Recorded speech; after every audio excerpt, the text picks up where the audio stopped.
సీతారాం అనే ఒక software engineer ఫిబ్రవరిలో హుస్సేన్ సాగర్ లో దూకి చనిపోయాడు. అయితే అది లేట్ గా ఇప్పుడు వైరల్ అయింది. దీనికి ప్రధాన కారణం ఏంటంటే వాళ్ళ ఇంట్లో వాళ్ళు పోలీస్ కంప్లైంట్ ఇవ్వడం కొద్దిగా లేట్ అయింది. దాని తర్వాత పోలీసులు 19 పేజీల ఆ అబ్బాయి లెటర్ ని కూడా సూసైడ్ లెటర్ ని హ్యాండ్ ఓవర్ చేసుకున్నారు. ఇప్పుడు అది మీడియాకి కూడా అనఫిషియల్ గా రిలీజ్ అయింది. నేను కూడా 19 పేజీలు చదివాను. ఆ 19 పేజీలు అంటే అది మరి పెద్ద పెద్ద పేజీలు కాదు. ప్లస్ ఇంగ్లీష్ లో ఈ మధ్య జనరేషన్ అంతా అట్లాగే రాస్తారు కదా, లిపి ఇంగ్లీష్ లో ఉంటది, తెలుగు భాష తెలుగు ఉంటది. అలాగా లిపి ఇంగ్లీష్ లో చాలా నీట్ గా రాశాడు. అంటే అబ్బాయికి బాగా ఎక్స్పీరియన్స్ ఉంది రిపోర్ట్లు రాయడం. అంటే ఒక ఆర్గనైజ్డ్ గా తను ఏమో అనుకుంటున్నాడు అదంతా రాశాడు. అట్లాగే ఫిజికల్ గా ఏమేమి జరిగింది రాశాడు. అట్లాగే మెంటల్ గా తాను ఈ మ్యారేజ్ లో ఎట్లా మారుతూ వచ్చింది ఆ అమ్మాయితో రిలేషన్షిప్. ఎందుకంటే 2018లో పెళ్ళయింది వాళ్ళకి. 2018 మార్చి 19వ తేదీన పెళ్ళయింది.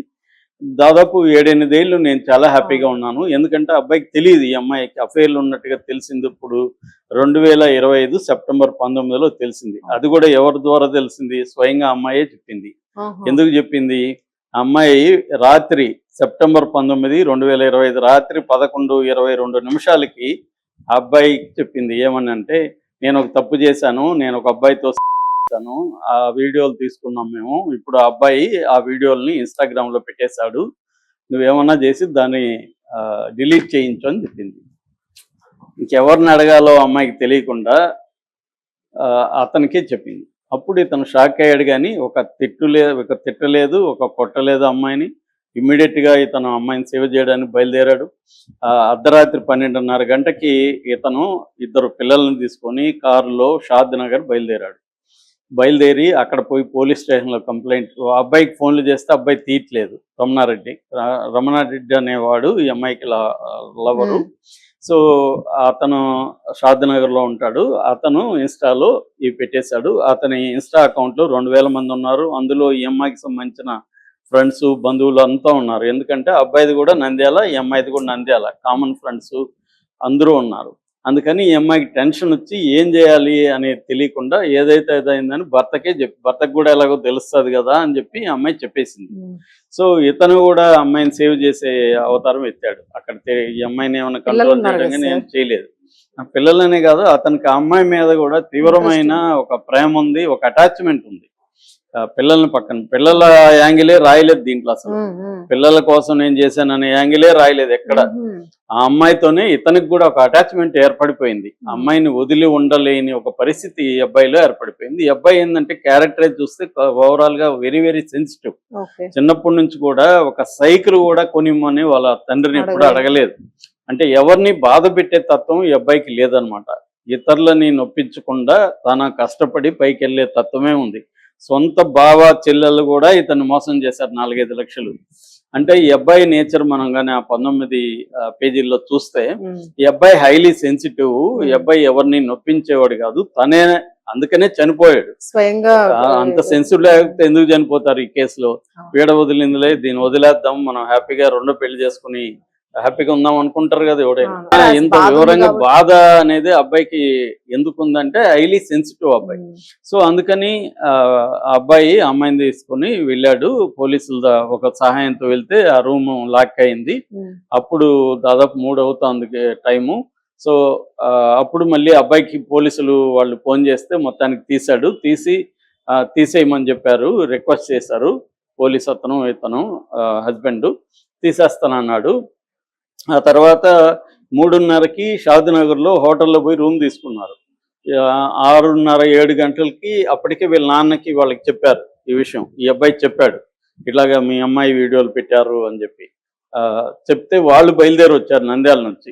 తెల్లారితే ఎప్పుడో వాళ్ళు 7-8 గంటలకి వాళ్ళు దిగారు. ఎవరు? ఈ అమ్మాయి వాళ్ళ నాన్న, ఈ అమ్మాయి వాళ్ళ బ్రదర్. సో అందరూ కలిసి మళ్ళీ ఆ అబ్బాయికి ఫోన్ చేశారు. చేస్తే అబ్బాయి తీసేస్తానని 5 గంటల తర్వాత తీసి మళ్ళీ 2 గంటల తర్వాత మళ్ళీ పెట్టాడు, అప్లోడ్ చేశాడు. దాంతో ఇక్కడ చర్చలు జరుగుతుంది. ఈ లోపల వాడేం చేశాడంటే రమణారెడ్డికి ఈ అమ్మాయికి కాల్ చేసి వీడియో కాల్, నేను నిన్ను వదిలి ఉండలేకపోతున్నాను, నేను ఆత్మహత్య చేసుకున్న పురుగుల మంది తాగాడు. దాంతో ఈ అమ్మాయి వీళ్ళకి ఎవరికి చెప్పించేయకుండా బయటకు వెళ్ళి ఆటోకి వెళ్ళిపోయింది వాడి దగ్గరికి. వెళ్ళిపోయి ఈ అమ్మాయి కూడా వాడు డ్రామా చేశాడు, కొద్దిగా తాగాడు వాడు. ఈ అమ్మాయిని రప్పించడం కోసమే డ్రామా చేశాడు. ఈ అమ్మాయి వెళ్ళిపోయి ఈ అమ్మాయి ఆ మిగిలిన 2 మంది ఈ అమ్మాయి తాగేసింది. వీళ్ళు పరిగెత్తారు వెనక పరిగెత్తే ఇద్దరు పడున్నారు అక్కడ. ఇమ్మీడియట్ గా వాళ్ళని తీసుకెళ్లి హాస్పిటల్కి తీసుకెళ్లారు. వాడు ఎక్కువ తాగలేదు కాబట్టి వాడు ఇమ్మీడియట్ ఇదైపోయింది. ఈ అమ్మాయికి మాత్రం మొత్తం 7 రోజులు హాస్పిటల్లో ఉండాల్సి వచ్చింది. అక్కడేదో మినిమం ట్రీట్మెంట్ తీసుకొని యశోదలో వీళ్ళ నాన్న అంటే ఈ అమ్మాయి నాన్న సావని ఇది ఇలాంటిది నా కడుపును పుట్టింది, సావని ఇక్కడ వదిలేయండి, ట్రీట్మెంట్ చేయొద్దంటే ఈ అబ్బాయి వాళ్ళ నాన్నతో కూడా కొట్లాడి యశోదలకు తీసుకొచ్చి జాయిన్ చేశాడు. జాయిన్ చేసి ఈ అబ్బాయి 1.5 lakh ఖర్చు పెడితే వాళ్ళ నాన్న 2.5 లక్షలు వాళ్ళ నాన్న పెట్టాడు. 4 లక్షలు అయింది ఈ అమ్మాయికి. యశోదలో 5 రోజులు హాస్పిటల్లో ఉంది. అప్పుడు కొద్దిగా ఇదైనాక అప్పుడు కన్ఫెస్ అయిందంట, నాకు రమణారెడ్డే కాదు ఇంకొకటి శ్రావణ్ అనేవాడితో కూడా అఫైర్ ఉంది.